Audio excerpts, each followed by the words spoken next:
তাহলে আমরা আজকে ডেস্কটপের ওয়ালপেপার কিভাবে চেঞ্জ করতে হয় সেটা শিখবো, ঠিক আছে। তাহলে আমরা এই ডেস্কটপের উপরে কি করব, মাউসের রাইট বাটন ক্লিক করব। ক্লিক করার পর এই যে নিচের দিকে দেখেন লেখা আছে পার্সোনালাইজ, এই অপশনটাতে আমরা কি করব, ক্লিক করব। ক্লিক করার পর আমাদেরকে এখানে সবগুলো ওয়ালপেপার দেখাবে বা শো করবে, ঠিক আছে। এবার যেটা আমার পছন্দ হয় ওইটার ভিতরে আমরা কি করব, ক্লিক করে নিব।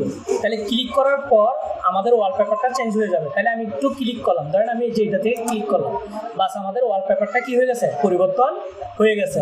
এখন আমরা ওয়ালপেপারটাতে ক্লিক করার পর এখান থেকে আমরা কি করব, এই ক্লোজ বাটনটাতে ক্লিক করব। এই ক্লোজ বাটনটাতে ক্লিক করলে আমাদের ওয়ালপেপারটা পরিবর্তন হয়েছে কিনা সেটা এখানে দেখা যাবে।